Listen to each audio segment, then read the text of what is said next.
Bonjour chers amis, nous voici à nouveau réunis pour une vidéo sur la thématique de transit du Pluton dans les signes du zodiaque. À la dernière vidéo, nous avions évoqué le transit de cette planète dans le signe de la Balance. Toujours dans cette optique de prendre un petit peu de recul, de regarder ce qui s'est passé dans l'histoire à chaque fois que Pluton entrait dans un signe et tout ce qui émergeait de fait de la traversée de cette planète dans ce signe, pour pouvoir peut-être mieux anticiper ou de mieux sentir, intuiter ce que ça va donner l'entrée de Pluton dans le signe du Verseau, puisque, comme vous le savez, depuis quelques mois, Pluton est entré dans le signe du Verseau. Alors, qu'est-ce que ça annonce pour les 15-20 prochaines années ? Eh bien, pour pouvoir le sentir, je propose juste d'aller interroger cette mémoire historique, juste pour discerner comment travaille Pluton. Pluton, je vous le rappelle, c'est une planète qui représente les métamorphoses, les transformations profondes, notamment les crises d'émergence de choses qui étaient refoulées d'une certaine manière. C'est la planète la plus loin du système Soleil, en tout cas la plus éloignée du Soleil, en tout cas dans la bande du zodiaque, parce qu'il y a d'autres planètes après, mais qui ne sont pas dans la bande du zodiaque, et donc qui n'intéressent pas directement l'astrologue. Et donc, comme elle est la plus éloignée du Soleil, elle représente cette capacité qu'il y a à l'intérieur de nous de nous ouvrir à quelque chose d'une autre qualité d'être que celle de la conscience. Peut-être quelque chose de l'ordre de l'intuition, ou quelque chose de l'ordre de l'exploration des profondeurs de notre inconscient, qui, c'est vrai, d'un point de vue freudien, est plutôt regardé comme quelque chose d'un peu dangereux, sulfureux, comme s'il y avait des traumas dans l'inconscient et qu'il n'était pas toujours très simple d'aller interroger cet espace. Mais si on regarde ça d'une manière jungienne, on a dans notre inconscient la sagesse éternelle qui nous pousse, en tant qu'ego, en tant que personne, à régulièrement nous métamorphoser, de vivre des processus de mort-renaissance. C'est vrai dans un thème natal, c'est vrai, mais pour ce qui est de l'astrologie mondiale, eh bien, il faut pouvoir prendre un peu de recul et de regarder du coup dans l'humanité qu'est-ce qui a pu se trouver changé, métamorphosé, remis en question de manière très profonde. Et donc, regardons ce passage de Pluton dans le signe du Scorpion.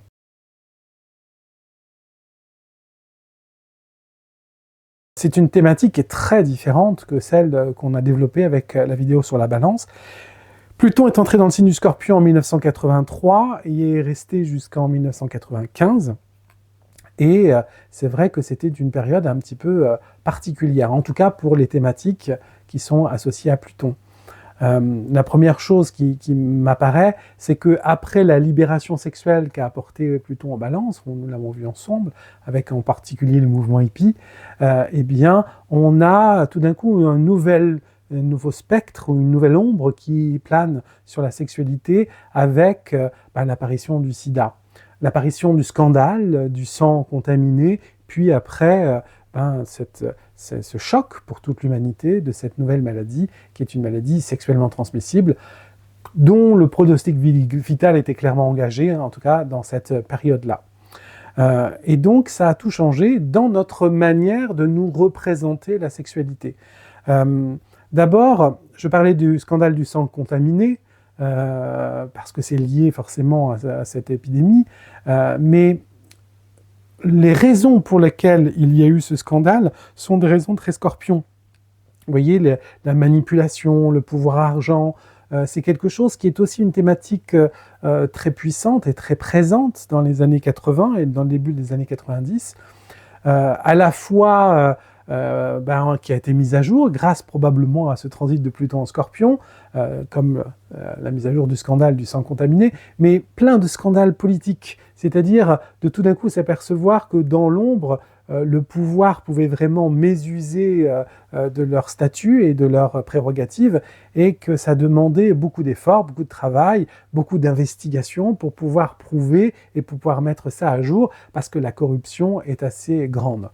C'est aussi la décennie dans laquelle le grand banditisme a fait un bond incroyable, la vente des produits illicites et l'économie qui est attachée à la vente de la drogue qui s'est démultiplié, et c'est typique de la thématique à la fois du Scorpion et de Pluton. Profitons pour souligner que Pluton est très puissant dans le signe du Scorpion parce qu'il est chez lui. En astrologie, chaque signe du zodiaque est gouverné, maîtrisé par une planète, et il se trouve que Pluton est le maître du signe du Scorpion. Ce qui fait que quand Pluton est dans le Scorpion, ça lui donne une intensité très très forte. Et en tout cas, moi je me souviens dans les années 80 à quel point on se faisait du souci pour l'éducation sexuelle commence à apparaître avec tout le mal-être ou le malaise que ça peut donner quand ça introduit à l'école. Et puis, faire une première fois, préservatif, pas préservatif, bref, c'était quelque chose qui était très préoccupant. Et puis, cette interrogation autour de la drogue et parfois des comportements très, très, très durs. La drogue dure, c'est quasi suicidaire. Et il y avait à l'époque des consommations à risque qui venaient ajouter à cette contamination des années SIDA. Enfin bref, nous sommes là dans cette exploration du part d'ombre de l'humanité. Mais aussi une certaine forme de libération.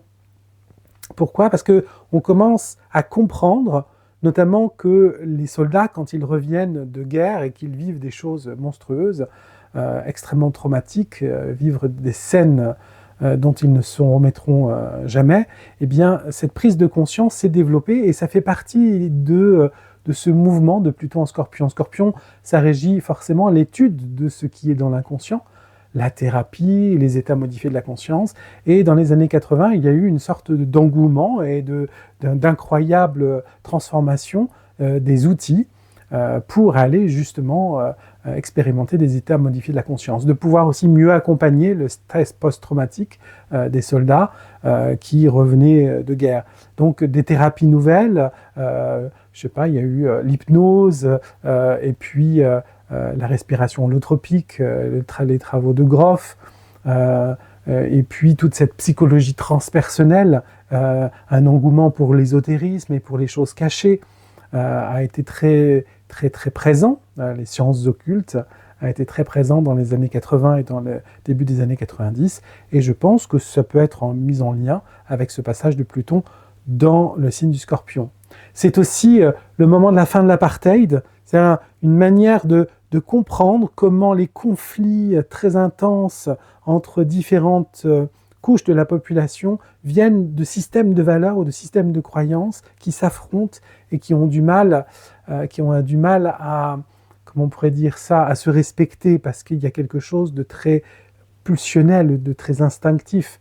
Quand on est en Afrique avec des cultures très tribales et en même temps un côté un peu barbare et puis d'autre côté un côté très religieux et puis avec la mondialisation, cette apparition de cet individualisme effréné amène des couches de population qui ont des valeurs très différentes à s'affronter de manière très intense et de mieux comprendre comment les amener à communiquer, à échanger et de trouver des moyens de pacifier d'une certaine manière, en tout cas de mettre sur la table ces différences-là, me paraissent très en lien avec Pluton dans le signe du Scorpion. On est aussi avec des conflits, je pense à la guerre du Golfe parce que c'est une guerre qui tourne autour de l'exploitation de quelque chose qui est symboliquement en lien avec le Scorpion et qui est le pétrole. C'est-à-dire cette masse noire qui est là en même temps pleine d'énergie, très puissante et qui amène forcément des confrontations économiques très puissantes aussi et qui font à la fois la fortune de certains, mais par la fortune, on peut aussi accéder à des postes clés dans le pouvoir et donc à avoir du pouvoir et parfois même manipuler grâce à l'argent et au pouvoir et se laisser griser par cette toute-puissance. Tout ça me semble très en lien avec le signe du Scorpion et la planète Pluton. Enfin bref, il y a dans ces années-là une vraie prise de conscience de l'importance de l'exploration de la part d'ombre.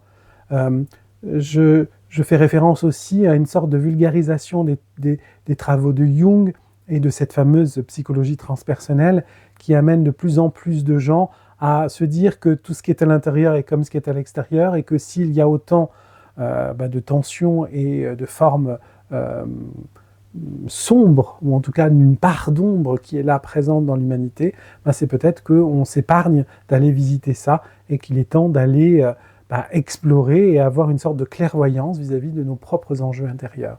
Et ça me paraît être le gain qu'apporte Pluton dans le signe du Scorpion.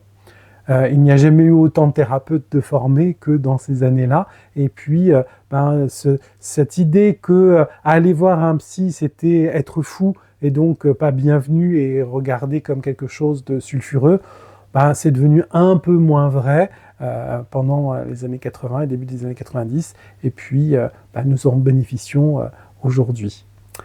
Voilà, j'espère que ces quelques explorations vous auront intéressé. Je garde donc dans l'objectif de faire le signe du Sagittaire, du Capricorne et du Verseau. Donc j'espère que ces quelques mots vous auront intéressé. Si c'est le cas, n'hésitez pas à commenter et à liker la vidéo. Et puis, puisque nous avons parlé du Scorpion, je vous invite à être dans une vraie clairvoyance vis-à-vis de vous-même. Et puis, parfois, nous avons tendance, en particulier en France, à râler contre les choses qui existent dans le monde et se dire que peut-être il y a des conflits, qu'il y a de l'absurdité, qu'il y a des tas de petites mesquineries et d'incivilités dans le monde. Et c'est vrai, mais peut-être que justement dans notre microcosme intérieur, dans notre petit monde intérieur, peut-être que nous pourrions aller voir nos instincts, nos pulsions, notre part d'ombre, savoir l'explorer, savoir la nommer, savoir la mettre au monde, savoir utiliser aussi sa force, parce que cette force quasi-animale est une force sexuelle, et la sexualité n'est pas que fait pour le coït. La sexualité, c'est aussi quelque chose, nous dit en tout cas les sagesses d'Orient, qui est une énergie de vie qui peut monter de chakra en chakra et nous donner, par le chakra frontal, de la clairvoyance, par le troisième œil, une sorte de capacité à maîtriser nos enjeux. Je vous invite à aller maîtriser vos enjeux émotionnels, vos enjeux de peur, de pulsion intérieure, tout le lien avec votre part d'ombre, parce que c'est comme cela que nous faisons la différence pour le monde. Prenez bien soin de vous, et puis à bientôt pour une prochaine vidéo.